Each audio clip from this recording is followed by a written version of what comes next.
Tulsa. 24/7 at KBOB899.com. Dawgs Sports Show. We back, baby. Drone and Yo. You ready, man?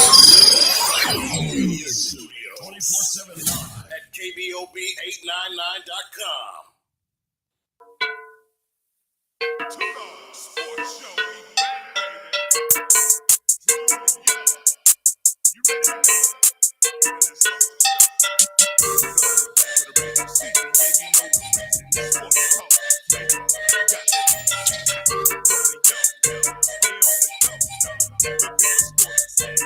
We go down. Go further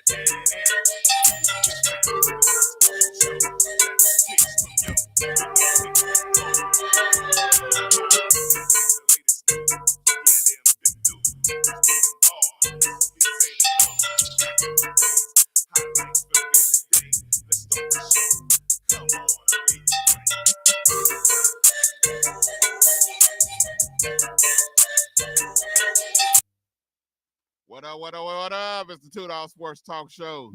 Coming at you this hot Tuesday afternoon in Tulsa, Oklahoma. I don't know what's going on out there, but it is burning up. You on here with Drone and Yo. What's going on, Yo? Hey, man.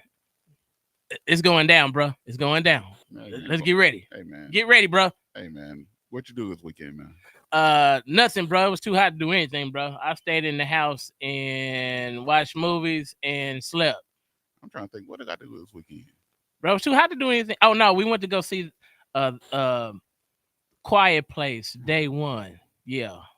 Was it any good? You know, I don't do that scary movie stuff. It ain't scary, bro, but you know, it's my wife's genre. So you know, you had to take one for the team. You know that feeling. You had to take one for the team. Hey, she paid, I went. You know what I'm talking about? She paid, I went. I'm trying to think. What did I do this weekend? This was Friday, Saturday. Look, he getting this old man syndrome again. He don't know what he did this weekend. So take him half the show to figure it out. Hey man, it was hot, man. I don't know. Hey man, it was hot. I don't know. So you stayed in the house like I did? No, I didn't stay in the house because I know I did something. Oh, my grandson had a birthday party this weekend. Told I was in the heat, man. I was in the heat. Oh, so now you can't think. No, man, you had me in the heat, man. No. For how long? We went. I was in Oklahoma City this weekend. Okay. We had a sickle cell event. We Oklahoma Parent Center conference down there, and so we had a table at the Oklahoma Parent Center conference, and then we also had to present. My wife had to present, do a presentation on sickle cell. At the Oklahoma Parent Center. And then we came back from there, and my grandson had a birthday party, and they did it outside in the heat at 5 o'clock in the afternoon. Oh, y'all had no shade at all? Well, they had a canopy, so it was a little bit of shade, you know. But not cool. Hey, man, it was 100 degrees, man. I don't care how much shade you have. It's hot, man. You didn't go sit in the car for a minute? You did. No, I couldn't, man. If I went and sat in the car, I was going home. so it wasn't no sitting in the car. Okay. So the day before, my grandson, you know me. My grandson. Normally, I just give him money for their birthday. You know, he's sick, so normally I just give him $6. My wife got on to me because I asked him what he wanted for his birthday. He wanted the new Spider-Man game. So I went to the store, got a new Spider. He said, "What happened to just the $6? You know, where's my grandson? You know, it ain't the children. It's the children. I just give them the money, you know. But it's the grandson. So I got the new Spider-Man game, and they played. And then you see the picture I posted on Facebook, yeah, with my son and one of the friends, yeah, arm wrestling over some cheeseburgers, man. Hey, I've seen people wrestle. Hey, man, they was McDonald's cheeseburgers, dog. They wasn't Five Guys. They was McDonald's. And they was arm wrestling over it. Arm wrestling over some McDonald's cheeseburgers. Bruh, I don't know what to say about that, bruh. It ain't real meat. It ain't real meat. You know what I'm talking about? So miss me with the the hamburger. Yeah, so that's why I did this weekend. What you got putting for fourth, man? We switching it up, bro. You know, we ain't smoke. Well, I have to fire up the grill, but this was something small. We having gumbo. You know what I'm talking about? Yeah, gumbo, crab, shrimp, I don't do none of that, dog. sausage, chicken. You know what I'm talking about? Yeah, that's how we going down this. Who cooking it? The wife over rice. Hey, bro, gumbo. So she allowed you to get scot-free this week? Yeah. Ain't you lucky? Oh, how long you firing up the grill for? Hey, man. With 2 briskets, 8 slabs of ribs, 4 sticks of bologna. No, man, because I can't find the bologna, man. I used to go to Reese's and get the beef bologna. Yeah. Reese's stopped selling it. And so they got this bologna that I don't know where they got it from, but it got this aftertaste to it. So all the people been complaining about it, and they won't go back to the Wilson, so I can't find the beef bologna no more. You don't do no bar-ass pig chicken stuff. Yeah. I do beef. So I'm trying to find some beef bologna. So I might not have bologna, but they got me doing, my mama wanted chicken legs, so I got to do 40 things of chicken legs. Okay. I got to do 60 things of wings. I got to do 4 slabs of ribs. Yeah, I know it. How many briskets? 2 briskets. Yes, all day. Thanks for you, bro. 40 hamburgers. Probably like 40 hot dogs. Oh yeah. Italian sauce. All that, man. I'm like, what the what? You gonna be smoking for 2 days, bro. Hey man, no, I'm doing the brisket and the ribs tomorrow. Okay. Oh, so you starting early? Yeah, I'm doing that. I'm doing that tomorrow, and all I gotta do is warm that up. But the hamburgers and chicken, they wouldn't let me do it today. Yeah, they want it fresh. Yeah, they want it fresh. So yeah. Hey, you need to have your big apron on, and you need to have one of them old Unk suits on, the matching suits with the sandals with the socks on, bro. Going to wear be all the way out, be all uncle. You must be out your everlasting mind. Good. I might be down and might have all my Dallas Cowboy stuff on. No, have the satin suit on with the sandals with the socks on, bro. Must be out your everlasting mind. The Unk suit. So I fire up Big Red on here. Then my dad. I got at my dad's house. I got the stand-up smoker. The stacker. Yeah. Yeah, so I like them. I put everything. I put all the chicken and everything on that. So I went and cleaned that up today because I got. I work smarter. I got the good grill bot. Yeah. Have you seen grill bot? It's a grill bot. You charge it up and you put it inside your grill and shut the door, and it cleans your crates and stuff where you ain't got to sit there and scrub and clean the crates, and just sit it there, set it for like 10, 15, 20, 30 minutes, however you long, and just go around there and just clean it. It's like the Roomba for the grill. See, they ain't went too far, bro. Hey, man. Hey. They ain't went way too far. Hey, man. So now you don't have to sweep. Now you don't have to clean your grill. Next, they gonna have something else. I work smarter, not harder, dog. Okay. I work smarter, not harder. That's the way you do it. And what do you call this again? Grill bot. A grill bot. Yeah. New one. It's about this big. And it clean your grill. Clean the grill.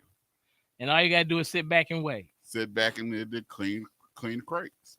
Okay. New one on me, bro. I still do it old school style with the old bristle brush. See? You know what I'm talking about? Get it on.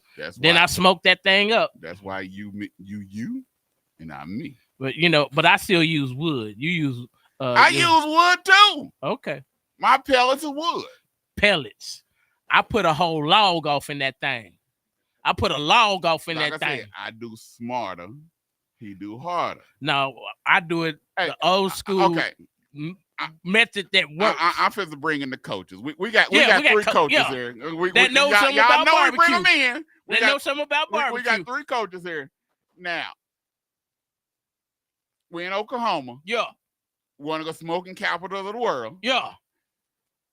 Have anybody ever used a pellet smoker? Yeah. I never. Hold on. See. No. See, they don't know what they mean. No, none of y'all never used a pellet smoker. No. Put that wood on there, right? I'm telling you. Yo, see, if you ever go pellet, you will never do wood again. You're still using wood. It's still wood, but it's wood pellets. You still gotta watch it. You still gotta make sure that everything is right. You still gotta check it. You still gotta do everything that you gotta do with the wood. It's just that, hey, you set your little time and your temperature because you still gotta know what you're doing. But You just ain't gotta sit there and keep putting logs on the fire. I don't. Just put one. Just put one, bro. That's why your stuff don't come out right. Nah, my stuff come out excelente. That's why your stuff don't come out Hey, right. all I needed was approval from my pops. Once my pops gave me the AOK and was telling that it was his barbecue and it was mine, I'm good, bro. Can't nobody tell me nothing. Hey, man. My pops had his own restaurant, Hey, bro. man. Can't nobody tell me nothing. Hey, can't nobody tell me nothing. My daddy don't like nothing. And you'll eat your cue? Yeah. Oh, then that's something. Yeah. My daddy want to go. This man is one of the worst critics in the world. This is how bad it is. My wife, she cooks dressing. Okay. He tell my mama she can't cook the dressing for Thanksgiving. My wife got to cook it. Now that's messed up, bro. That's how bad yeah. He told his wife, yeah. You can't make dressing no more. Yeah. That, man. They been married 57. Yeah, almost 60 years. Almost 60 years, yeah. And he said, hey, you can't make dressing no more. Bro, that's a cold one right there. That's my dad. And he was serious. Serious as a heart attack. Serious as a heart attack. No. That's my dad. Wow. I ain't never heard that one. Hey, before, man, bro. I brought Garrett popcorn. Yeah. He ate his, ate my mama's, and then put some peanuts in my mama's can. So he ate it all and then replaced it with nuts. Yeah. Bruh. Okay. I told her, hey, you can't eat her popcorn and yours too. I got you one. He said it was so good I had to have twice. I have to have it twice. Hey, I ain't mad at him, bro. Whatever, man. That was hers. Hey, bro. Hey. If she allowed it, she had to allow it. Yeah. She had to allow it. You know, he just couldn't go in there and just say, hey, babe, I'm eating your popcorn. No, he don't say, hey, babe. Hey, babe. That's not the question. Oh. He just take the popcorn and eat it. Oh, he just do strong arm robbery. Oh, man. Strong arm. They've been married 60 years, man. I ain't mad at it. Hey, I can't do nothing about it. But Yeah. I just say, okay, she If she like it, I love it. hey, that's what I'm saying. That's her husband. Yeah. You know how to deal with him. It is what it is. Hey, but we got a good show for y'all today. We got 3 of the Northside greatest coaches here in Tulsa, Oklahoma on the show. 2 of my brand new coaches this year. One from the McLean Titans. I so bad want to say Scots every time. But one from the McLean Titans, one from the Booker T. Washington Hornets, one a veteran from the Tulsa Central Braves. We're going to introduce them when we get back after this commercial here on the Two Dawgs Sports Talk Show.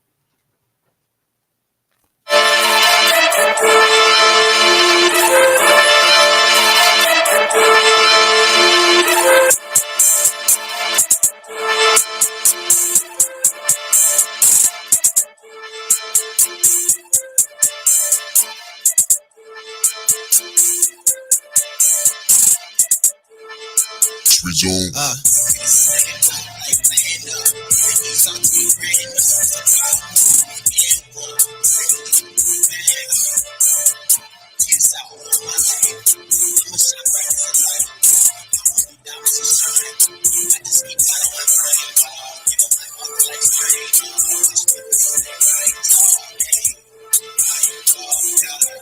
Jesus, he the reason I be rapping, singing in the hood and churches. I don't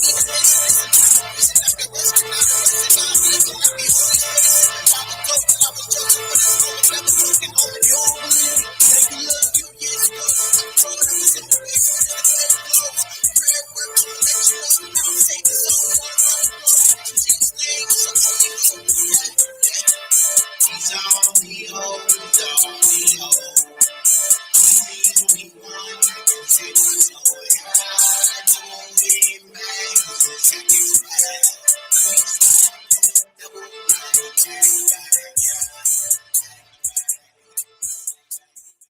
The 36th Street North Event Center is a full-scale event center where we share the experiences of the community. At the event center, you can rent space for weddings, birthday parties, receptions, concerts, Greek events, quinceañeras, and much more. We also do custom decor, linen, and centerpieces. We're located at 1125 East 36th Street North. To book your next special event, business gathering, or community event, call us at 918-200-9046. Hey, South Oklahoma. Welcome to Black Wall Street Tees and Souvenirs, where you can get the best Black-owned T-shirts, apparel, and souvenirs right here in the heart of Tulsa. For more information, please call 918-523-0608 or stop at my location at www.t-shirts.com. We hope to see you soon. Mercy, know it so well. Should've wrote this from a cold cell. Now I'm praying on the floor in my hotel. Riding on the devil, taking nightmares.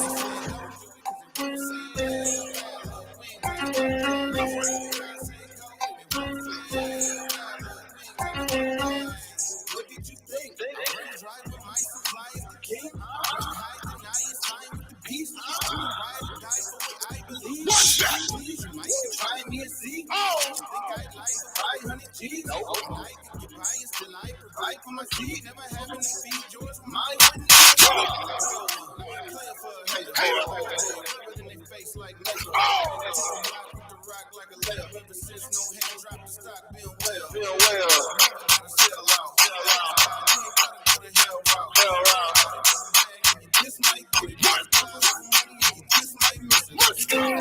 Mercy, know it so well. Could've wrote this from a cold cell. Now I'm praying on the floor with my hotel. African American Network, we have a local feel and a Global reach. As No L's by Bizzle. Y'all know how we do. We don't take no L's here on $2 Sports Talk Show. That's why we bring y'all the hottest preseason football roundup here in Tulsa, Oklahoma. It is the $2 Sports Talk Show roundup. We have three of the hottest coaches here in Tulsa, Oklahoma. We have Mr. Milton Harper. He's a brand new coach here at the McLean Titans. What's going on, Coach Harper? What's going on? How's it going? Good, man. Glad to be here. So how's it been going your first? You haven't really started, but just being here at McLean, what is it like to be the head man at McLean so far?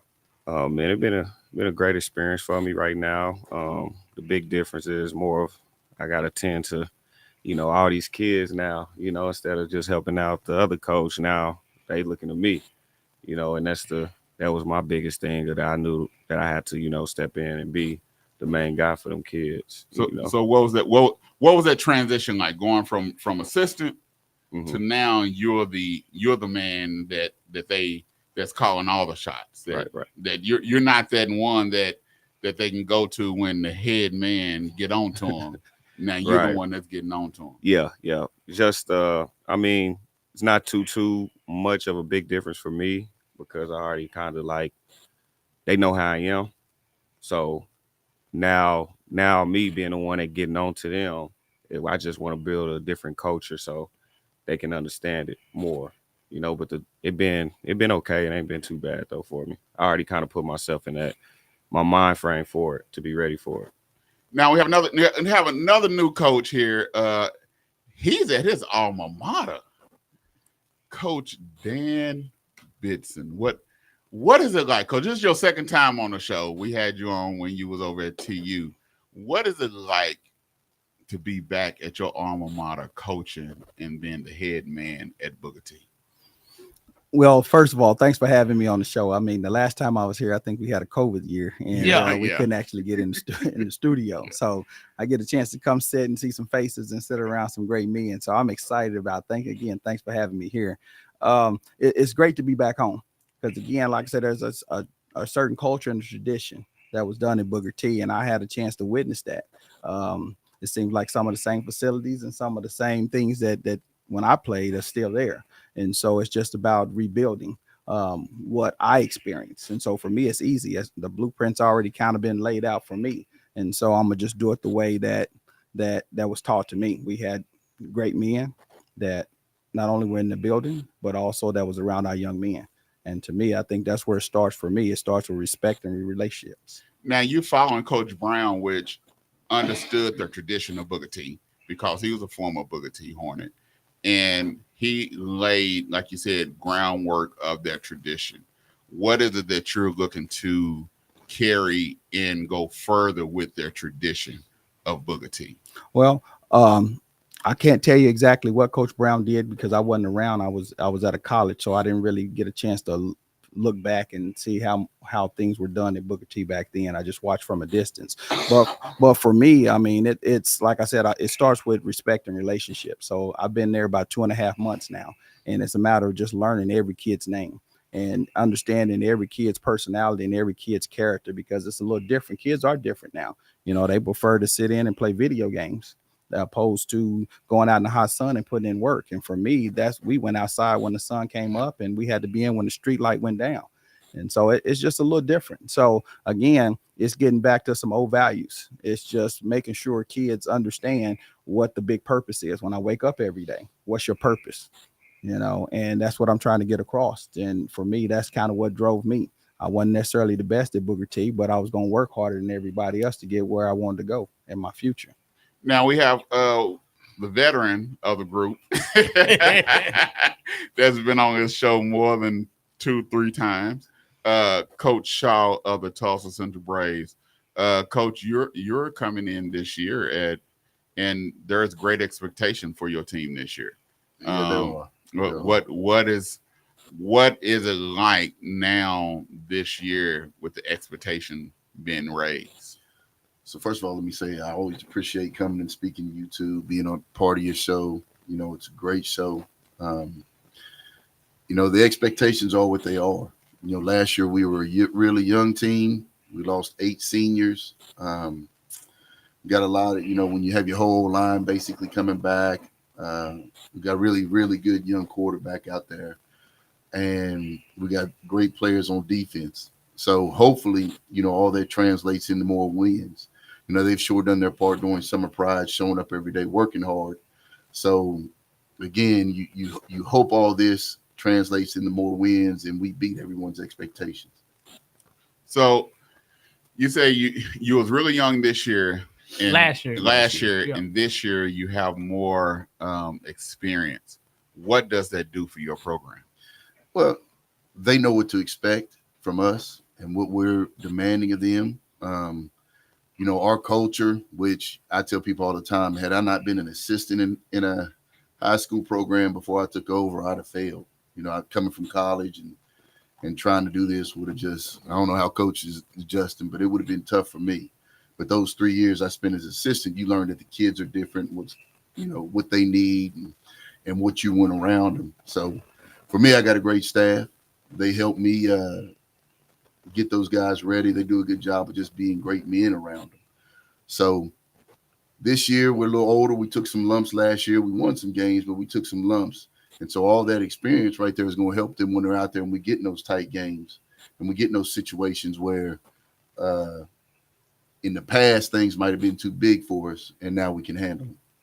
Now, Coach Harper, you're following last year the progression of the former Coach Ponder, yep. who's a dear friend of the show. Yeah. The progression of his teams, and which you was a part of also, to last year where you all made it to the playoffs. But we missed last year, the year before that. Year before that. Yeah. Now, how do you continue that progression that you all had? Just keeping I guess so. Like when I first came, the progression was like looking back from off of what Willie was doing. We lost, I think, 10 to 11 seniors. So this year we got to keep our same mindset. We're going to be back young again, but we got to keep that same mindset that we did have past from having losing seasons to start finally just winning again. So we got to keep that same mindset of just going out there and playing football. Now, how many seniors do you have this year? This year I'll be having, I will say 8. We have 8 seniors. 8 seniors. And how many total players do you have out this year? We are around 40. We'll be at like 38 to 40 kids right now. 38. And because in TPS, you have to play a lot of underclassmen, a lot of sophomores, Yep. and sometimes even freshmen. Yep. How many of your players will be sophomores and juniors, and maybe even freshmen that has to play varsity this year? I will have a few. My main guys will be playing the most will be the juniors and seniors. I have some juniors and seniors that be playing. That's about half the ones that can go out there and really go do something for us. And then half the team will be just freshmen and sophomores that's young out there. So I say about the juniors will be playing. Now, what does that do for your program to be able to have that many juniors and seniors to be able to teach your younger players on what it takes to be successful in your program and at this level? We're just following the culture, just keeping the culture the same. They happen to be playing in practice, learning the scout team, making sure that all that stuff is important for me. So them young guys that's going to be on scout, they got to understand how serious it is, and competing against them juniors and seniors. So that now when their time go, it should be a easier transition for them when they get on that field because they going against the top guys at practice. Now what's your coaching style? Because you come from that style. Because I know Derek and all them. Mm-hmm. You come from that style where they was hard nosed. They didn't play. So so how much of that do you carry over to your coaching style? Man, I'm pretty tough. I'm a mean guy. So that's the main thing. My kids know that I'm a tough coach. I was probably the meanest coach on staff for the last 3 years. But I just mean well, and I like stuff to be done a certain way. I want you to work your tail off. I don't want you to be out there just bull crapping. That's not going to help you get to where you need to go out here. So in football, it's not I just want to sign up and play the game. No, this is a hard working sport. So I just get kids to go hard, and that's the main thing. I come from that background, so I'm gonna be a tough coach because I've been around a lot of tough coaches my whole life. Now, Coach Benson, same thing with you. You come from that. You come from that hard nosed era. I came from that Larry McGee. Yeah, Larry McGee dates. We had some tough coaches now. And so you're dealing with a lot of times they say this era is soft and they can't handle that hard nose. How do you adjust to be able to reach your players, just to let them understand that I might be hard, but I have your best interest and I know what it takes to get where you're trying to go? For me, I played receiver, so I was considered like a prima donna. So for me, it was about just the way I am. It's about having fun. I want kids to be able to come out and enjoy playing football again. Because again, if you make it too difficult for some of the kids in this new era, then they'll just throw their hands up and just quit. Back in the day, for me, you didn't quit, or at least you finished the season. Well, that's not the same as it is today. So now it's about if I can get kids to enjoy playing the game of football again and teach them technique and fundamentals, then teach them the game of football, because you'll be surprised how many kids think Madden is the fundamentals of football. And that's not the case, because again, I have quite a few kids, but I don't know what'll happen when those kids get hit in the mouth right now. And I know how I would respond, but I don't know how they would respond. And so Coach Shaw mentioned it earlier. It's about, you come close in some battles last year, and you kind of know those kids have an expectation on how to respond. And can they get over that hurdle? For me, I'm kind of starting right there. I'm still questioning whether those kids can get over the hurdle. I wish they can. I hope they can, but I don't know. Now, you talked about Madden, and you're talking about basically weeding out the things that they've learned from the video games and teaching them what football is all about. What is that percentage that you have to do that with your players? It's an everyday process. For me, they still idolize the Odell Beckhams and all the glory catches and the one-hand catches and everything they see on TV. And for me, it's an everyday process, because again, it's not about coming and joking and playing. But the biggest thing is I had to realize was when those kids come to the field house, that's their sanctuary. That's their getaway. They're getting away from school. They're getting away from all the rigors of life, because some kids are, you don't know where their meal's coming from. So now when they come down to the field house, it's all about trying to establish that nutrition. It's all about trying to have something for them to eat. And then when we get to start trying to play football, then this is the way it is. It starts with discipline. From, when we first line up on stretch, you are behind the line. You're not on the line. So it starts with the little things. And to me, it's a routine. For me, it's all about, a routine. I'm one of those guys. I'm a rep guy. Now, what is your demographic? Seniors, juniors, sophomores, freshmen? What is the percentage that you're looking at? For me right now, I have about 60 plus kids out. Now, is all 60 of them football players? No. I have about 10 seniors, about 8 of them that I think can contribute. I lost 4 upperclassmen that could help me. And my junior class it's about 15 kids. That's pretty good. But I have a sophomore class that's really special.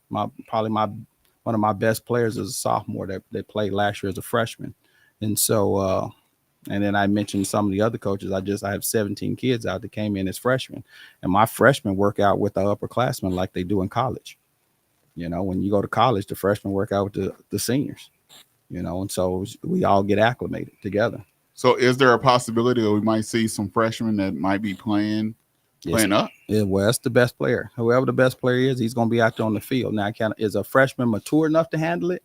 I don't know yet. Because, again, I think Booker T was fortunate last year to have a kid that played as a freshman, as a defensive lineman, and he's special. He's special. Matter of fact, he just got offered from the University of Oklahoma. So he's a special kid, and it's a matter of making sure you teach him technique and fundamentals and using his hands and teaching him all the right things. And so I think a lot more will come. And so, I think I have some special kids. Now, what were they the kids when I was a player? Was Booker T like Booker T? Was Booker T like the same Booker T of old? No, it's not there.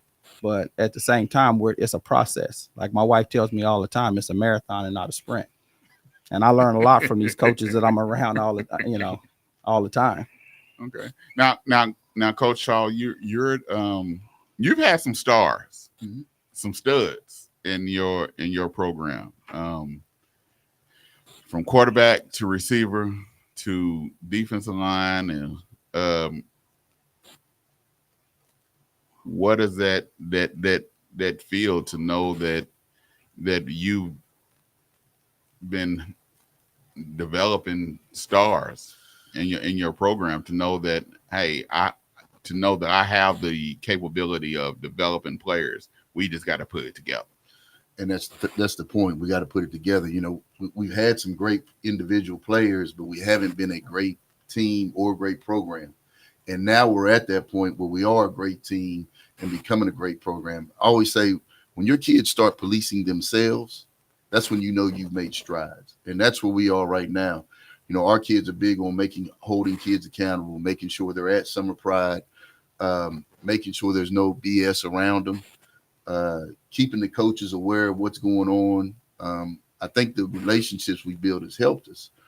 The one thing we have been fortunate enough to do is to develop some young men, and anybody that knows me is I'm strong on academics too, trying to make sure that they're able to, if they want to, use them talents and go to the next level. But like I said, I've got some really, really good coaches that I'll be the first to tell, they do the heavy lifting. And they've been exceptional at making sure that our players understand what they're doing. You asked Coach that question earlier. One thing we struggle and have to do every day is trying to charge their football IQ. A lot of young players don't have any type of football IQ, knowing what's going on out there and knowing what to do. So we spend a lot of time on that, and then helping them with retention, because those kids will go home and they'll play them video games or whatever. They'll see their girlfriend, and you come back the next day trying to run the same play, and they ain't got a clue what you're talking about. So retention is a big deal. And that's where we are beyond those points now, where we're pretty good and able to do the things that we do over there.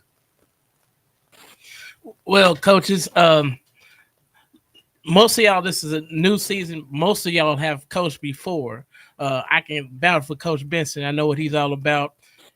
He's going to come right at them. He's going to demand respect. He's going to demand for them to be accountable because he started my son as a true freshman, and he had to work his butt off to play. since you were with Coach Ponder, I know, and then now I heard your credentials. I know what you're going to do, Coach Shaw. You're a vet. We know what you're going to do. So, what is your aspirations for this year? So I'm trying to like win now. So my aspiration is to win now. I don't want to be in no I say like a rebuilding year. I mean, we're young and we got a little older guys too though, but I want to go for it all right now. I want to just keep winning one game at a time. You know, if I can win and have success early, then I can keep the program on a good thing. So that's my main thing, to just go win now and take our times and do the right things to go be able to win the games. Like Coach say, the retention. You know, we got to have that the retention. That's big for us too at McLean. These kids, we have them only for a certain amount of hours, but who knows what they're doing? You come back and run a play, like he say, they forget the whole play. They act like they don't know what's going on. So I stay to them. I'm always on their phones, hitting them up, even when I'm gone. I got to make sure that they know what they're playing. They're playing a football sport, and I got to make sure that they are doing the best things to do while we're not with them. You know, so they can be able to be knowing that it's important to get your butts up for summer workouts. You know, so I'm trying to make a playoff push. So them my aspirations. Let's go to the playoffs. We missed it last year, so this year I want to make sure that we get a playoff push. And who knows what happens in the playoffs? That's what we should be playing our best football. Coach Dan. Now, as weird as it is now, when you look at TPS athletes, we have athletes in TPS. Yeah. You know, I mean, they're all over the field. So it's just a matter of, for me, when I had a chance to just look at the team, I'm telling myself, because I end up watching tape. And as I was watching tape, you know, I'm looking at other prospects, but you always look at Booker T because Booker T was home. And so now actually being over there, it's like, well, you have talent. Talent is over there. Talent is leaving to try and go to the suburbs. So talent is there. And there's talent at Central, McLean, and every other TPS school. Then for me, it started when I came over to Booker T, it started with discipline. I figured if we have discipline and we don't beat ourselves, opposed to somebody else beating us, but if we don't beat ourselves, because we looked at the first 3 plays last year of Muskogee game, the kickoff return for a touchdown, extra point, and then they kick off to Booker T and they fumble it, and the next play they go in for another touchdown. So the first 4 plays is 14-0. So they beating themselves. And so again, if you have discipline, then right now with our athletes, shoot, my mentality is I tell the kids, you get me to the playoffs, we can game plan something. Anything's possible. We get to the playoffs, because right now you're talking about young, athletic, talented kids that if you just give them confidence and you give them some momentum, anything is possible. Anything. And people are already scared of Booker T, and they already scared of the North Side team, Central and McLean. They're already afraid of us because, again, they always think we all have speed. We have talent. We just got to, it's just about the discipline. Coach Shaw? Like everybody else, you know, as coaches, we want to make it to the state championship. That's it. But what I try to get my kids to focus on is what they can control, you know, the steps to get to that state championship. So we put things in order for them to send. Summer Pride is part of that process. August is part of that process. Coming to practice every day ready to play is part of that process. Winning all your home games, winning all your away games, winning your district, going to the playoffs, winning first round, second round, you know, and you get there.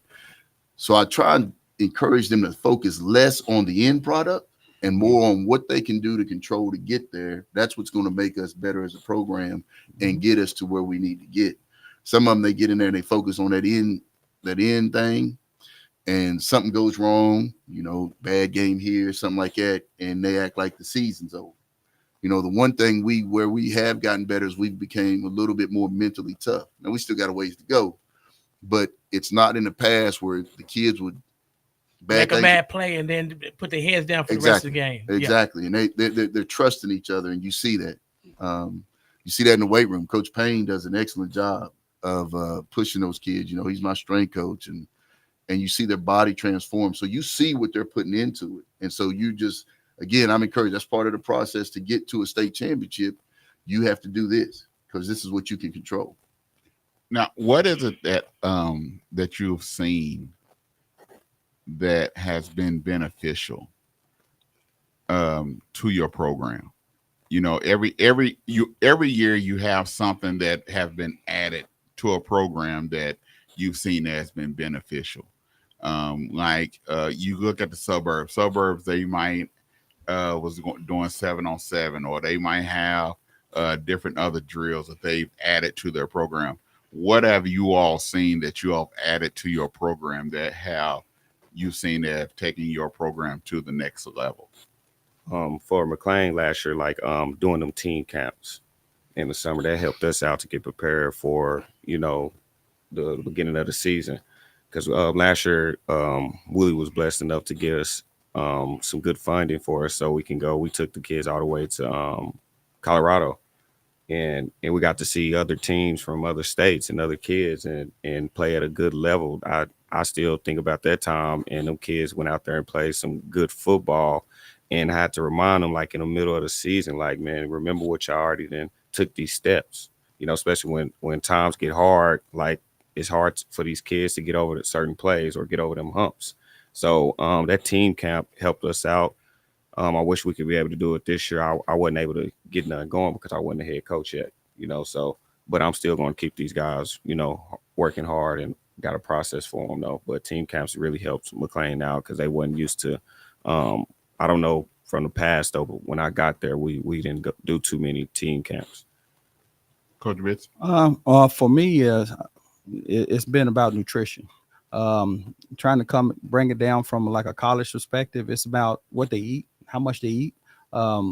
It's about their weight, you know, and I mean, we're making smoothies every Tuesday and Thursday. I mean, we got to make sure there's water and Gatorade. We got to make sure there's peanut butter and jelly. We got to make sure there's food. Cause right now we've been fortunate enough for the summer, for Summer Pride, we've been having breakfast and lunch offered to our kids. And so for free. And that's been huge for us. And, you know, it's gotten to a point now where some of our kids come in and they neglect it and feel like they don't want to eat it. And that's not an option because, again, you have to get bigger and stronger, you know, in order to do these workouts. You know, your nutrition is important and you have to teach them the value of nutrition, eating the right food, you know, not talking about McDonald's. I mean, that's going to happen. I get that. But our kids right now, they like Chick-fil-A. They like Chick-fil-A chicken sandwiches and stuff like that. So, you know, it's trying to cater to what they like and what we know they're gonna like because we have a booster club. I mean, you know, Miss Dorena, she does a great job with making sure that she maps out the proper nutrition for our kids and what they're gonna eat and what they like. And so I know she was part of what was going on last year, and so she's been a big help for me, and along with a couple other people. So, you know, nutrition and you know what those kids eat, and I've seen it makes a difference because they're coming in weighing themselves every day. You know, Coach Shaw. For me, it's this is the first year I've had to make a change in my staff, and so I hired 3 really, really good coaches, fairly on the young side. So I've got a good mix of old and young on my staff. Those guys come in with new ideas, push the kids in different ways. They have been more than I expected. Let me say that. And so along with where we are with the kids, it's really helped us. You can just see the gains in spring football, and then they're in the weight room every day pushing the kids as well. They're around a lot. You know, the one thing I stressed to them when I interviewed is, you know, we're working with a different type of player here. So you have to really, really build that strong relationship. 2 of those guys actually are going to become the head coach and defense coordinator for my middle school program. So it's going to help me all the way down to build the type of program we want at Central. Now, what is it that you don't have that if you had would be a game changer? It'll be a game changer for you. I know these are questions that you normally might not get, but this $2. Yeah. We ask those questions because people need to know. I think people need to know what is it, that one thing that you don't have that if you had, it'll be a game changer for your program. Well, I'll say for us at McLean, man, we're always missing a thing for equipment. If I'm able to get these kids the proper equipment for like practice wise, I think that just it helps us out so now, much. what For type of teaching. equipment is that? It helps us out so What much type for of teaching. equipment is that? It could be anything from sleds, tackling dummies, just all that. Is the equipment is that's what we have the least of. We have to get more equipment for these kids for practice and teaching, and that can take us to another level. That'll help, and that's one thing I know for me. That's the biggest thing I'll be getting is as much equipment for practice wise as possible, especially just being coaching on the college level too as well. It's so much you can teach and get these kids and these players to learn if you got the proper equipment. Even just having a quarterback net, we don't have a quarterback net. Certain two sleds, like a two dummy sled, we don't have that, or a tackling dummy, we don't have that. So equipment for us. For me, I mentioned earlier, it's if we have the same equipment there and pretty much the same stuff, scoreboard, press box, the same was there when I played there. Yeah. And so for me, without sounding negative, because I don't want to sound negative, because again, it helped me get to a better place. And I always say this to the kids itself, you don't need when you're coming, recruiters are coming to give a kid a scholarship. He's not giving you a scholarship because you have a nice jumbotron, or Right. you have a nice press box. I'm giving you a scholarship. It doesn't work that way. And so for me right now, it's I'm trying to squeeze 60 plus kids into a weight room.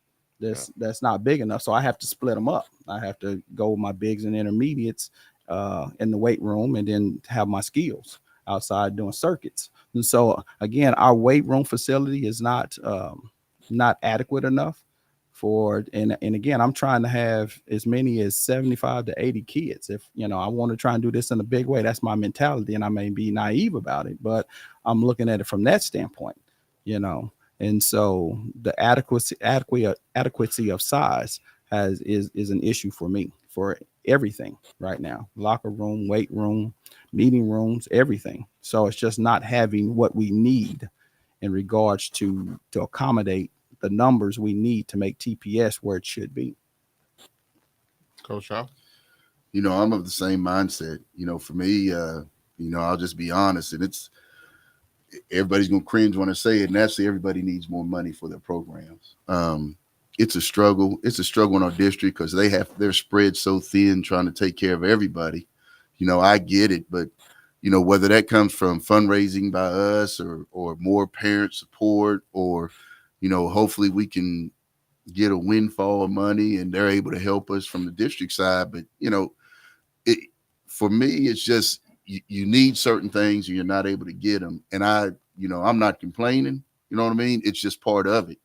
When you have a district as big as ours and so many schools that are all trying to get a piece of the pie, decisions have to be made. And I get that, but Mick and them do the best they can over there for us. I can't, complain at all. If I call over there and need something, he's usually going to try and get it worked out. But, all of our programs could use an influx, but where that comes from, I couldn't tell you.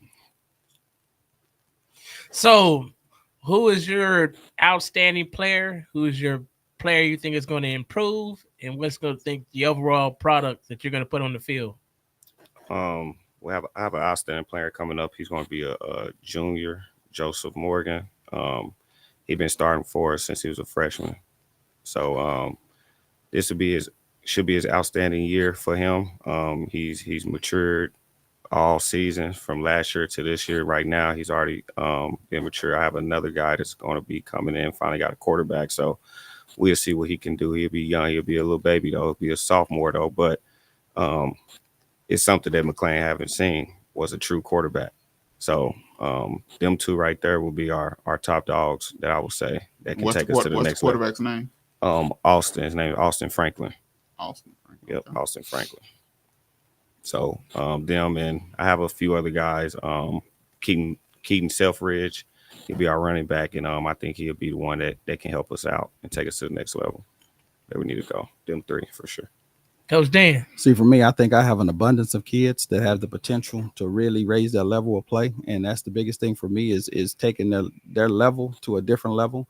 And But I can start off with who will be a sophomore, Joe Graves. Like I say, the kid was just offered by the University of Oklahoma, and he actually earned it. And he puts his work ethic is unbelievable. His maturity level is unbelievable. And so again, he's a kid that I've been blessed to be around and get a chance to have an impact on. And because he's had a huge impact with me. But I got a bunch of kids that right now that could have a very a breakout season. I mean, I got two Overstreet brothers over there to me that shoot, they're very talented. They should very easily be having offers right now. I mean, I have a sophomore, the Farley kid and the McClellan kid that's receivers is very talented. I have a quarterback that can make every throw on the field.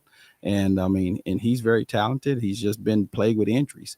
And so, and I can go down the list of guys Jordan, who's playing tight, Jordan House, who's going to be a huge surprise he's the one caught my attention at tight end.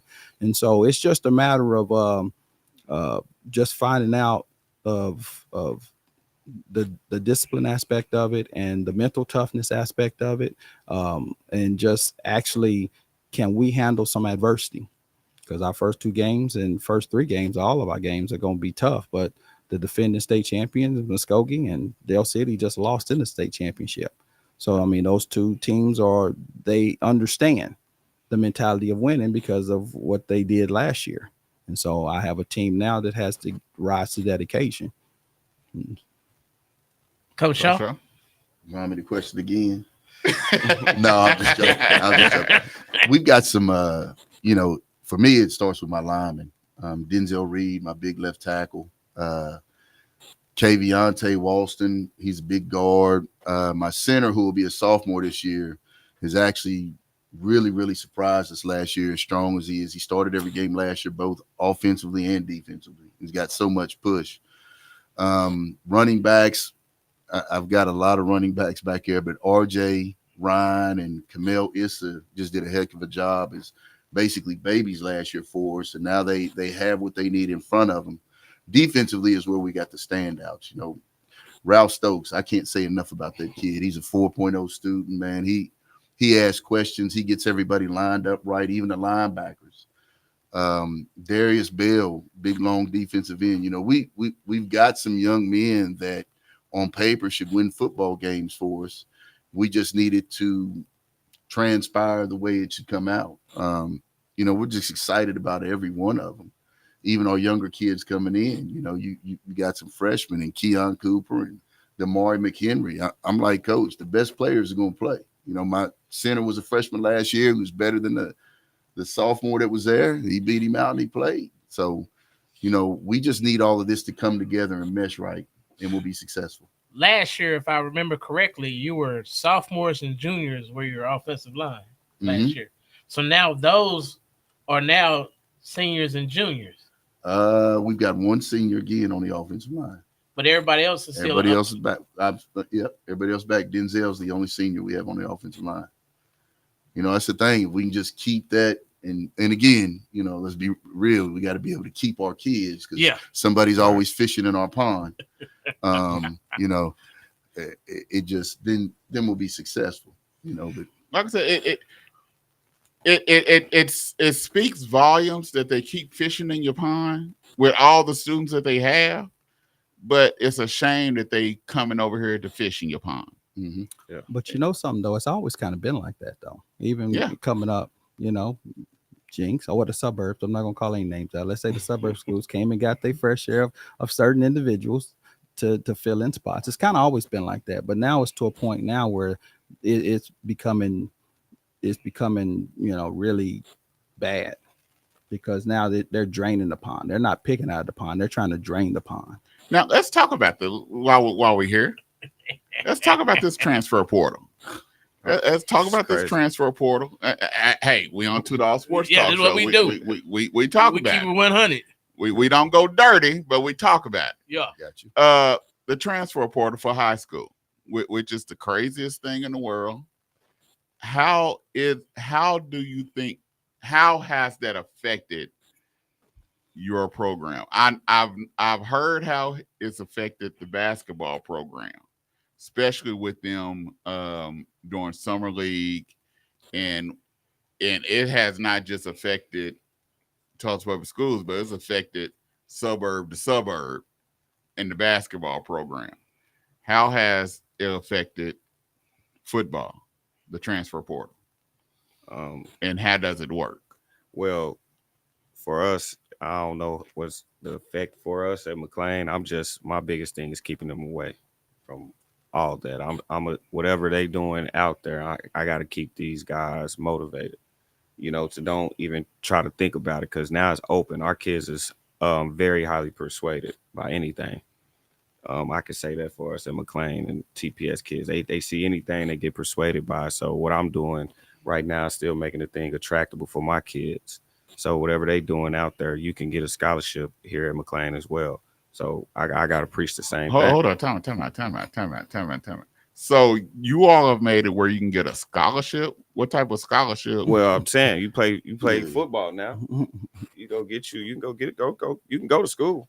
Okay. To go play. You don't have to go to Bigsby or whatever the suburb I see what is. you're talking about. Yeah. Okay, I see what you're talking about. Okay. So, you do have one who plays pro ball now. Well, that Josh Jacobs. Well, that's something that I've always told people. What people don't realize, you have more individuals from Tulsa Public Schools that get scholarships and that's in the pros than you do that's come from the suburbs.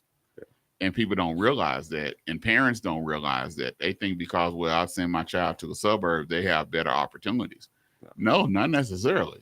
That don't mean they have better opportunities at Tulsa Public Schools than they do in the suburbs. Because we have the most in the NFL. Yes. And we still have 3 that's active. Yes. So the biggest thing, like I said, for me, the transfer portal, because I had a chance to witness it in the college level.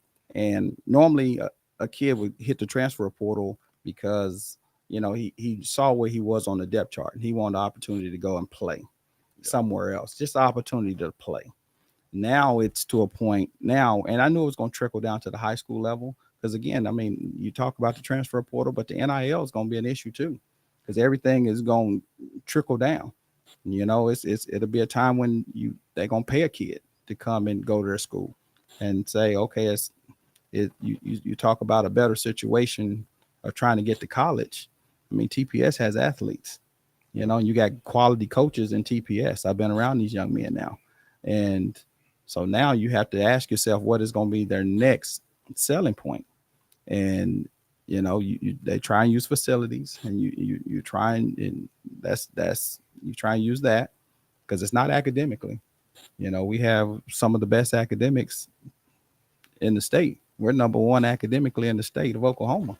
So to have kids transfer, you have to really take a close look at it. And I'm trying not to say too much because I don't want to be too negative. We get it. So it's the transfer portals that you can transfer one time, and then if you transfer again, you have to sit out a year. But then you cannot follow a coach. That's the link. Unless you got to sit out a year. That's the link rule. That's the link rule. You can't follow a coach. Now, for me right now, it's a little tougher because if I lose a kid to a transfer, it's hard for me to replace because I don't have open enrollment. I'm a magnet school, so our kids have to be accepted and go through a process of being accepted, and then we don't actually take kids mid-year. So the transfer portal hurts you. It hurts me in a big way because I can't replace the kid I lose. So wow. So, Coach Shaw, how do you keep for the talent that you have come over there? How do you keep them away? Listen, I learned this when I coached college ball and recruited. There's always street agents out there. Somebody's out there going to try and guide them somewhere, tell them this is better for you and all this stuff. And what they don't realize is they'll give them that little nugget, but they're not telling them everything they need to know about what's going to get you to the next level. Because that's what all of them hang their hat on is if you go here, you're going to get a scholarship and do all this stuff. My kids, I've been fortunate enough to show my kids the stream of coaches that come through there. They'll get recruited.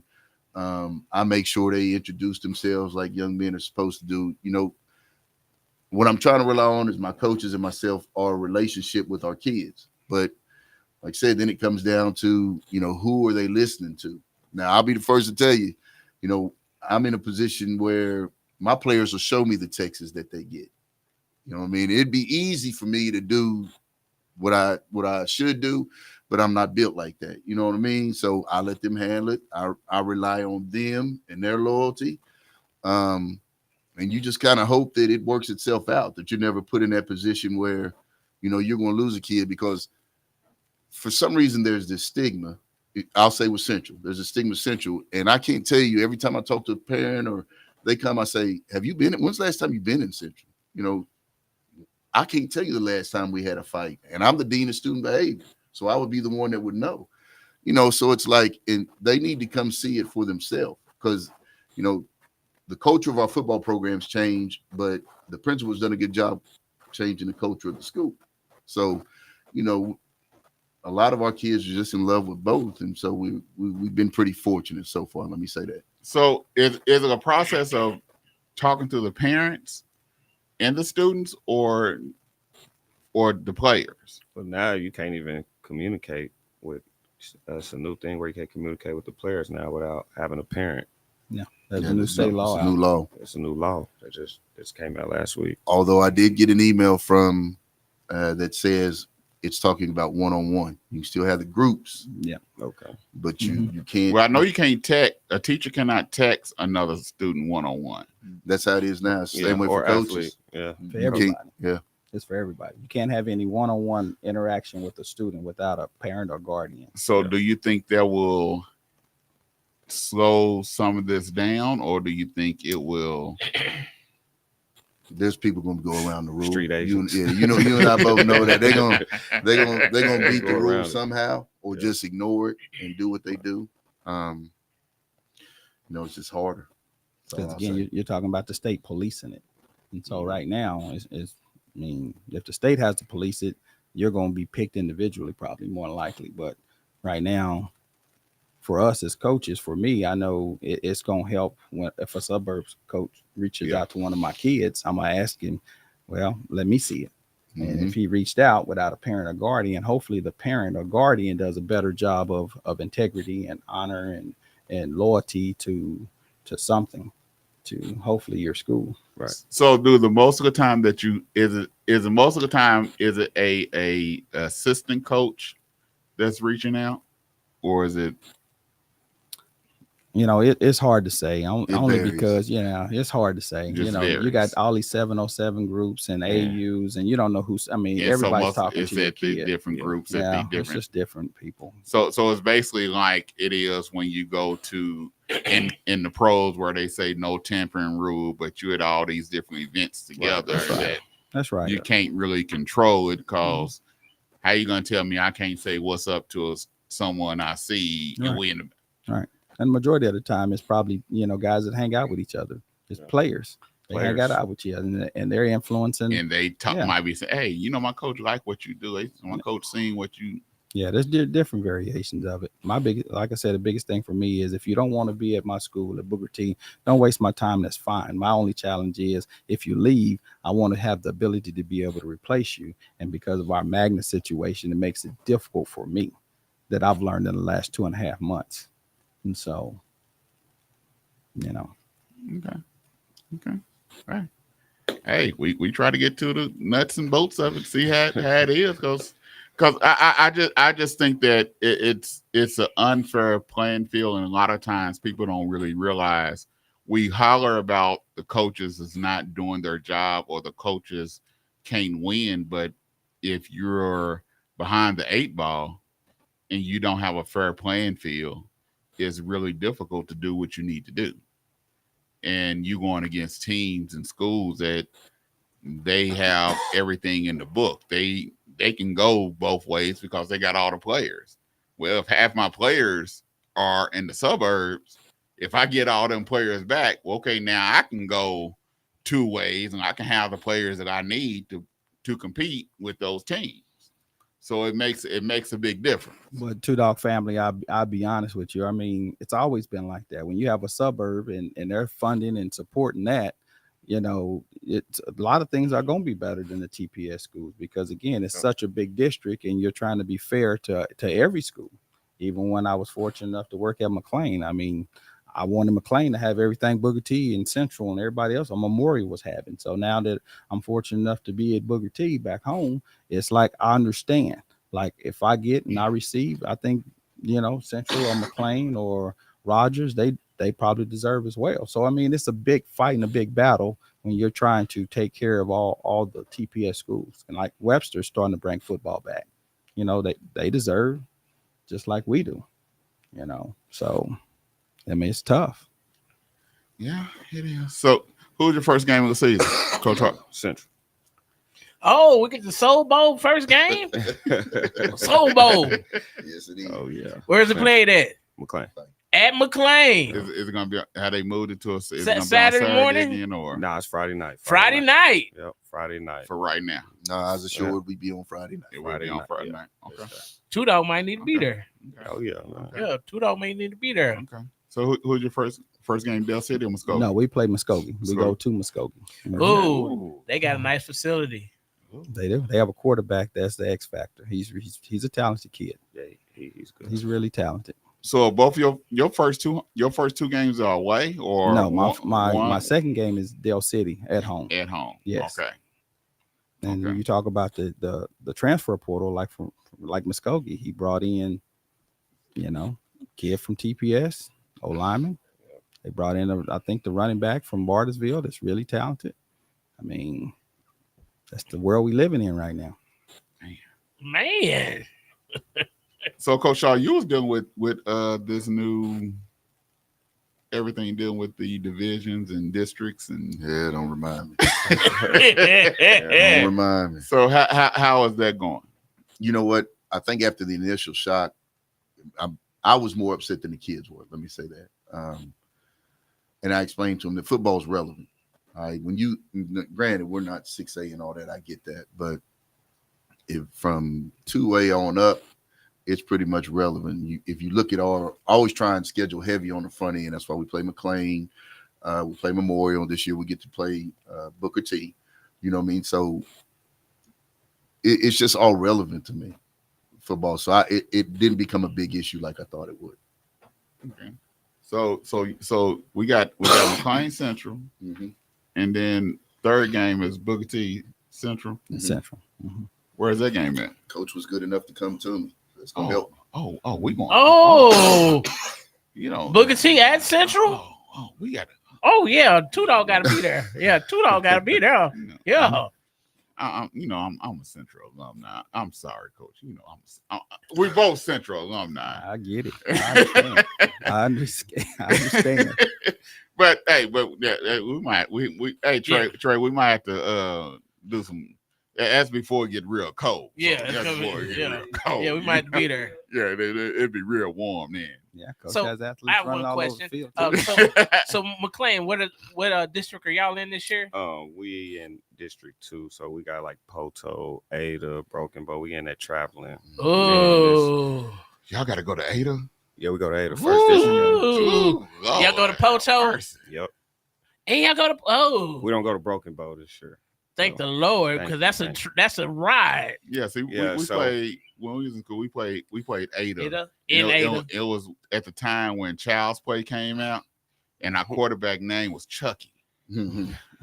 Oh Lord, they tormented him. They said they was calling Chucky's name the whole game. Yeah. And the ref was cheating on it. That game was torment the whole game. Yeah, I think we're in a pretty good district. It's about 4 teams in that district that went to the playoffs, and Poto went to the semis. So that's something that we got to look forward to go out there and try to go shock them. Okay, Coach, I know y'all going from 6A to 5A. Mm-hmm. So what do you expect? What's your expectation of being in 5A? Well, like I tell the kids, I mean, we get a chance to watch some film and all that. And for me, 5A, I mean, you're talking about suburb schools. I mean, and they're going to be tough. They're going to be disciplined, and they feel like they can beat you, and they don't have respect for us. So we're going to get everybody's best. I mean, we go out to Durant, I think, like after our open week. And so we have to play our game. I mean, right now, for me, I think if we don't beat ourselves, we're going to surprise a lot of people, and we're going to surprise ourselves. Durant's a long ride. We played Durant That's a long ride. That's one of them rides. Yeah, it's all day. That you want to make sure you win that game. That ride back is miserable. Yeah, you know? yeah. Ooh, Lord. So you all in 2A. 2A1. And everybody's mindset is because we're dropping down, we should be better than everybody. But they don't realize that, again, it's all relevant. You know, Metro Christian's really good. Tahlequah Sequoia is really good. Then we got to go down to Chandler. So there's some really, really good teams. Do y'all face Wyandotte too? No, we don't. No, we don't play Wyandotte. Okay, because I know Wyandotte is a powerhouse in 2A. See, but the thing is, what they don't realize, a lot of these 2A schools, these kids, they've been playing together since Pee Wee League. So that's a big difference. They haven't been just put together. They've been playing together since Pee Wee League. So that's a whole. It's those one school towns. Yeah. It shuts down on Friday. Nobody's coming out there. So. Ooh, 2A coach. Yeah, that 2A. Because Metro Christian and who else is it? What's another school that's in that one too? That's tough. I forgot it, but yeah, 2A. That's I just know all of the teams that if their bigger school aren't good, the little small town usually is good. Mm-hmm. Like in Miami was not good, but Wyandotte is a powerhouse. And you like, y'all ain't nothing but 5 miles apart from each other, but how are they so much better than this program over here? But yeah, that 2A. Well, we're gonna be cheering for all of y'all. Thank you. Much success, Coach. I admire what y'all do. Coach Benson is one of my mentors. He helped me a whole lot more than he ever know to coach my boys. Coach Shaw, you had my little nephew over there, Aiden Guest. So I'm real proud of y'all, and I appreciate y'all. Yo, I know y'all don't get all y'all flowers when y'all supposed to get them, but on $2 we try to give them to y'all. But I appreciate y'all. Thank you so much. And I love y'all because what y'all do for young men on the north side of town is a precedent, and y'all really taking a place of a lot of fathers that are not there, and y'all having to be more than just coaches to these boys. Y'all feeding them. Sometimes you're gonna have to give them the shirt off your back. You might have to give them rides back and forth to practice. And everything else y'all do that ain't on y'all, that's not in y'all job description, but y'all do it out of love. Okay. And so we did here at $2. We just appreciate that and try to give y'all flowers and try to give y'all, give y'all an outlet to let everybody know what your program is doing. Thank you so much. Thank you. All right, we want to thank y'all for coming on the show. We appreciate y'all. Good luck this year on your season. We look forward to hearing big things and hope everybody make it to the playoffs because it's so awesome when all y'all make it to the playoffs at the same time. That's right. Oh yeah, that's a big thing to have more than when you don't have no TPS schools in playoffs. That is just crazy. You got to have somebody, right? And it'd be even better when you have all 3 Northside schools in there. Yes, that's right. That's right. You're looking forward to basketball. Yeah. Hey, we don't want football season to end. Yeah. Football season can end too quick. So, but hey, good luck this year. We want to thank y'all for kicking it off. Preseason football roundup here on $2 Sports Talk Show. Look forward to seeing y'all this year. All right, y'all. We'll be right back here on $2 Sports Talk Show. They dropped you to 2A? I didn't know. Yeah, I didn't know.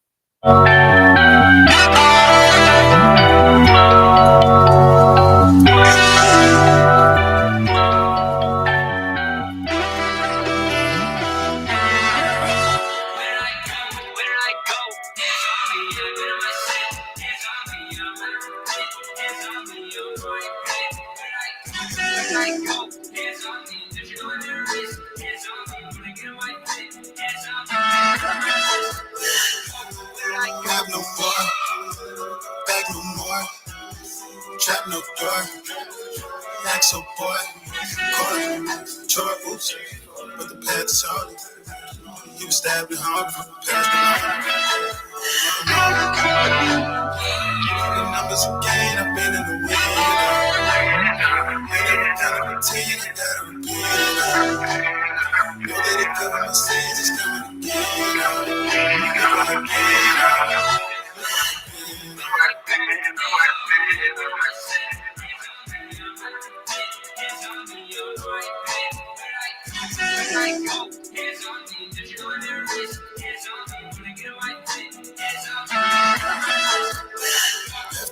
left in. Best route for the destiny. I can X me once. Stressed out, but I'm destined. Question. Free the lies. Proceed to nine. Seek the minds. Proceed to lie. Back on my pussy, I'm back on my grind. Capping for shine. Master for mine. Matter of time. Light of the climb. Heavens of mine.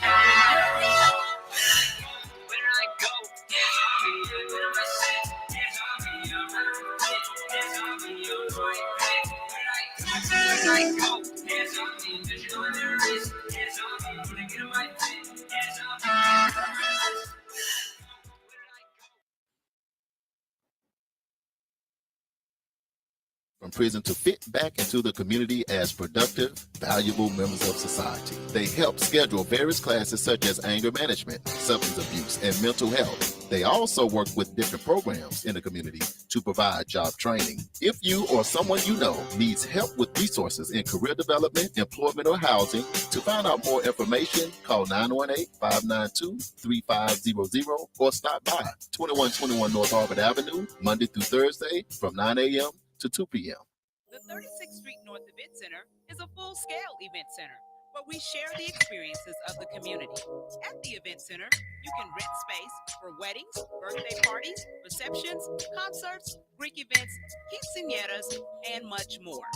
We also do custom decor, linen, and centerpieces. We're located at 1125 East 36th Street North. To book your next special event, business gathering, or community event, call us at 918-200-9046. Hey, South Oklahoma. Welcome to Black Wall Street Keys and Souvenirs, where you can get the best black-owned t-shirts, apparel, and souvenirs right here in the heart of Tulsa. For more information, please call 918-523-0608 or stop at my location at www.t-shirt.com. Hope to see you soon.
Coach Dan Bitton of the Booker T. Washington Hornets, Coach Kip Shaw of the Tulsa Central Braves, and Coach Milton Harper of the McLean Titans. All right. Hey, TPS got some awesome coaches. I think they're very underrated.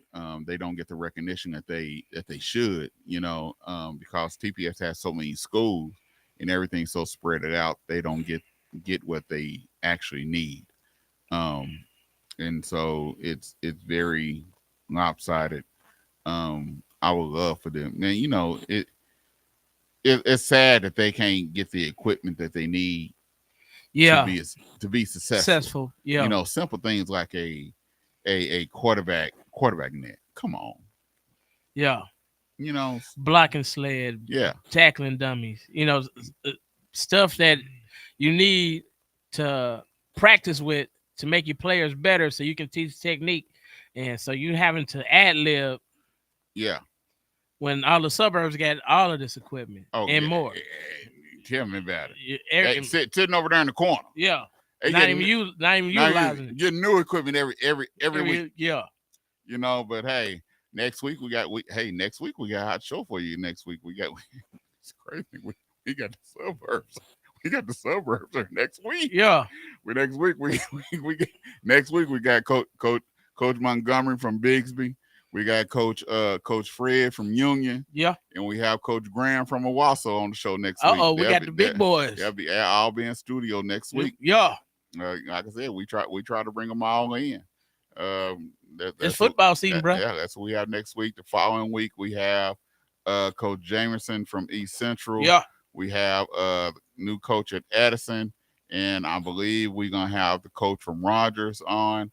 Then the following week, I'm working on coach from Sapulpa, Jinx, and Broken Arrow. So we got have everybody, a little bit of everybody. Yeah. Then after that we got Hale, and we got Memorial. So we're working up. It's our preseason roundup. Yep. So we're trying to get it done, man. We're trying to get it done. Hey, man, we had some free agency of football, basketball, NBA that we're gonna talk for about 10 minutes here. We're gonna get off here in the bottom of the hour. PG-13 went to Philly. The Philadelphia 76ers. I think it's a good move. Tobias Harris is not stealing money no more.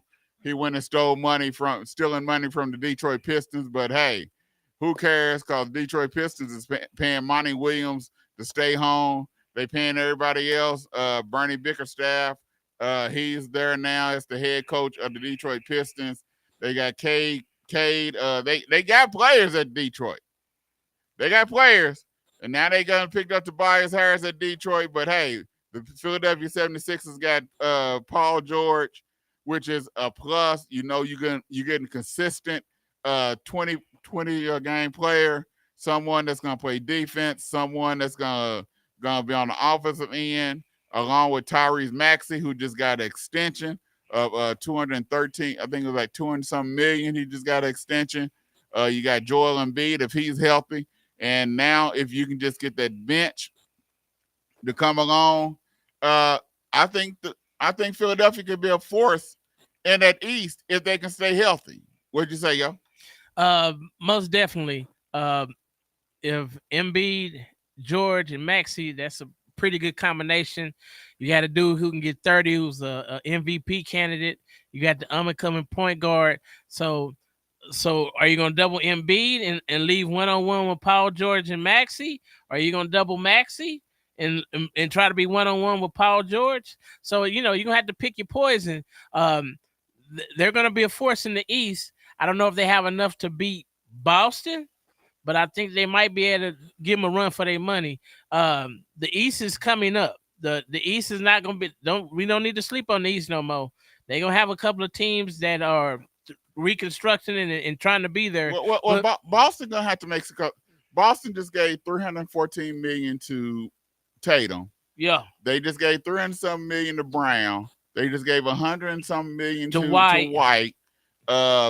Porzingis got $60-something million. Yeah. They're gonna be over the salary cap, and with this new CBA coming in, they're gonna be over the luxury cap too. So they're gonna have to make some real arrangements. The owner's trying to sell his majority ownership in the Boston Celtics because he don't want to pay this luxury tax that's gonna be almost $500 to $700-something million that you're gonna have to pay within the next year to 2 years.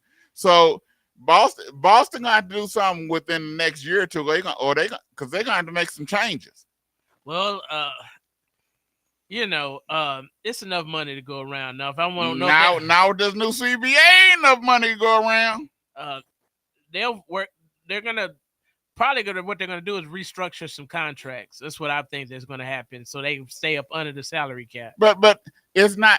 See, the thing is, in the NBA, it's not just that simple to restructure contracts like it is in NFL. It's just not that simple. You got to do some different type of maneuvering, different type of extensions, and everything else to try to restructure these contracts in the NBA. It's not like it is in the NFL. Oh, so you just can't, put out some of the money later? No. So to stay up under the salary cap? No, bro. You got You can do some extensions and this and that, and then try to adjust some this and that, but nah, you gotta. It ain't like the NBA, and so like that's why when they trade players, it gotta be dollar for dollar. So I can't just trade you to another team unless the dude I'm trading for is about the same salary as yours. It got to be dollar for dollar. So it got to match up. That's why when D'Lo opted into his contract, he hamstrung the Lakers because now I gotta try to trade you for what? For face value. Yeah, and so don't nobody want D'Lo. And don't nobody want that contract. Yeah, nobody want that contract. And D'Lo knew what he was doing when he opted in the contract, and that's why when you this player option stuff is hurting some teams. Well, you know what the NBA stand for, don't you? Never broke again. So he ain't gonna never be broke again, bro. That's what I see.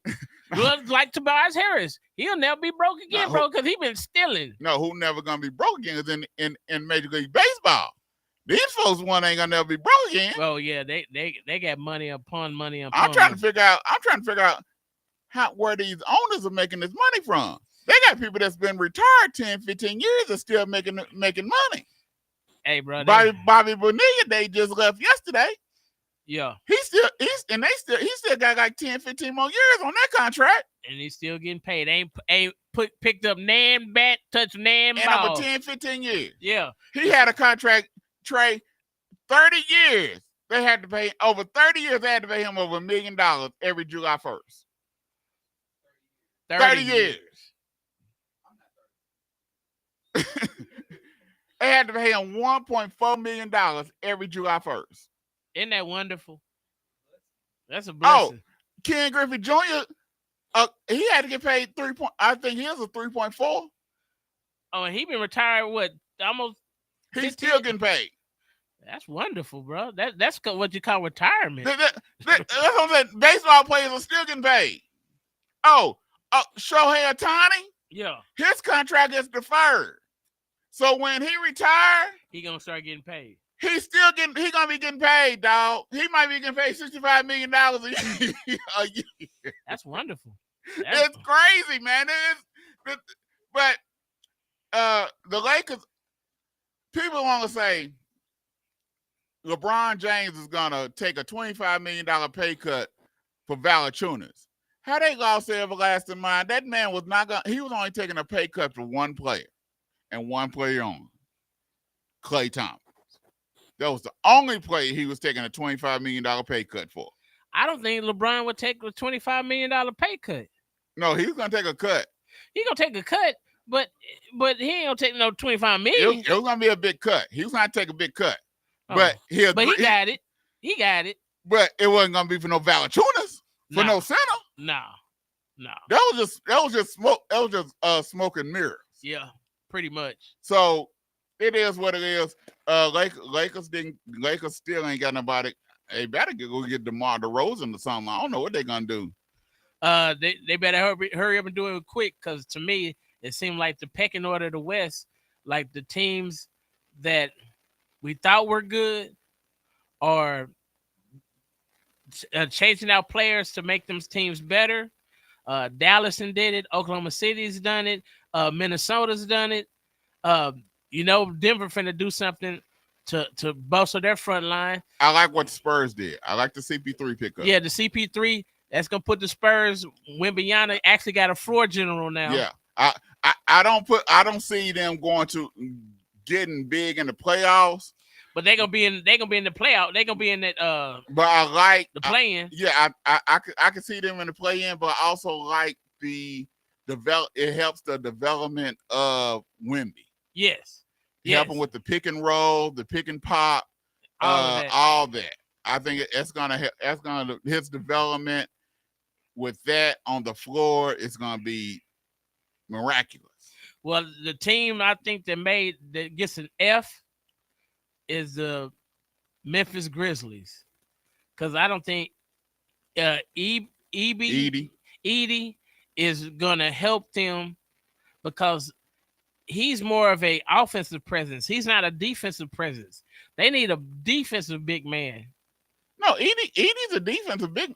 He can't. The thing about Edie, he can't move his feet, bro. He can't. No, he cannot. Edie is another. Can't move. He's a 5 and in guy. Right. I call you know you got certain players that's 5 and in guy. Yeah. Edie's a 5 and in guy. DeAndre Jordan, the 5 and in guy. Dwight Howard. The defensive player of the year. Gobert. He's a 5 and in guy. Yeah. You know, those are guys traded.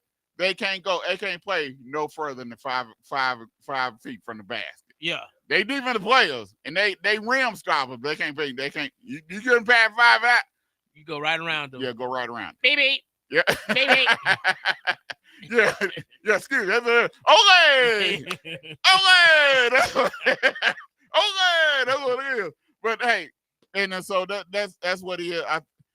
He's gonna be in the way of Jackson. Not Jackson. Well, Ja. Yeah, he's gonna be in the way of Ja. Yeah, that's what I'm like.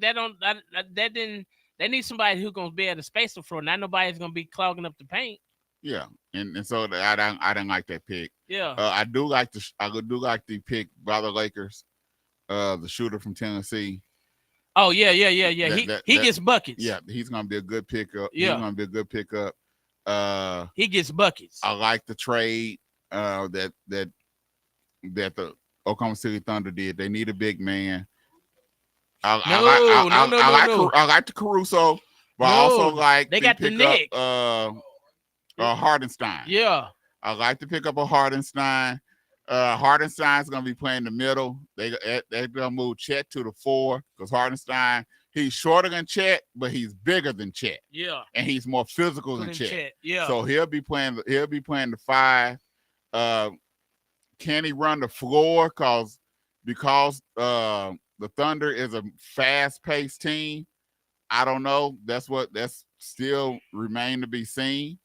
I think I want to see what the Knicks gonna do because the Knicks has became the Thunder of the East because they don't have no size by getting rid of Hardenstein unless they're gonna pick up some size. They became the Thunder of the East to me. Well, we'll have to see, bro. Phoenix is still Phoenix. Yeah, but they need a bench, and they need to get everybody healthy. They need a point guard. Yeah, they need a point guard. If I was Phoenix, I would have went and got me a PG. I would no. If I was Phoenix, I would have brought back CP3. I would have brought back Chris Paul. You need a floor general, a point guard. Devin Booker was at his best when he had Chris Paul. Bring back a floor. That's what they were missing. They was missing someone that was a floor general. Devin Booker is not a point guard. KD is not a point guard. No. Bill is not a point guard. So they need a point guard. Okay. I can see that. But I thought they should address that either in the draft or through free agency, and they still haven't done that. No. And so that's the problem. It's some guards out there. It's some point guards out there. But you got to have one that's going to be able to fit and know his role. Yeah, and right now, free agency got DeRozan, Zach LaVine. Chicago can't get rid of that. Can't get rid of Zach LaVine because nobody want that contract. No, I bet not because ain't it back end loaded? Yeah, and then so DeRozan is a free agent, so I believe he's gone. I hope he goes to a squad that actually gonna utilize in where he actually gets a good playoff run because he's a very good player. But he's always on a team that it always underachieves. The Lakers need to go ahead and bite the bullet and bring in DeRozan. They should have got him when he wanted to come to him before he went to Chicago. Oh, before they got Westbrook. Yeah. Yeah, they should have got him then. DeRozan is still a serviceable 18-point a game person. He a mid shot maker too. The mid range is him. He He'll get you in the mid range, and that's what they need. And what they didn't have is guaranteed points. Yes. DeRozan is guaranteed. Yeah, will he go missing in action every now and then? Every now and then, yeah, he will. But for the majority of the time, consistency, yeah, he gonna give you his 18 points. Yeah, and that's what you need. Yeah, and especially with that team. Yeah, they need someone that's a consistent scorer, yeah. and they ain't got one. And if you think Rui, Austin Reeves, D'Lo, and the rest of them, and rest of them numbskulls, is consistent scores. No, man, you out your everlasting mind. You'll be better off playing Bronny James right now. When LeBron James said last year that Bronny probably can play for them and start, he was serious. He was serious. Well, I didn't realize he's only 6'1". Yeah, he only 6'1", 6'2". I was like, wow. So he didn't get blessed with no height. Yeah, he only 6'1", 6'2". So his game should be different then. His game can't be like his daddy's. Oh, it's not. It's not. Okay. He's a better shooter than his dad. He gotta be. He's a better shooter. We'll see. We'll see what happens in the summer league. Summer league starts next week. Yeah. I believe he has to average 10 points, 5 assists, at least 2 to 5 rebounds. Okay. I think that'll be successful for him for the summer league. He don't have to go out there and be no All-American, All-Star, but I think 10 points, 5 assists. Just be able to contribute. Yes. Yeah. I think he'll be real good. Hey, make sure y'all tune in next week.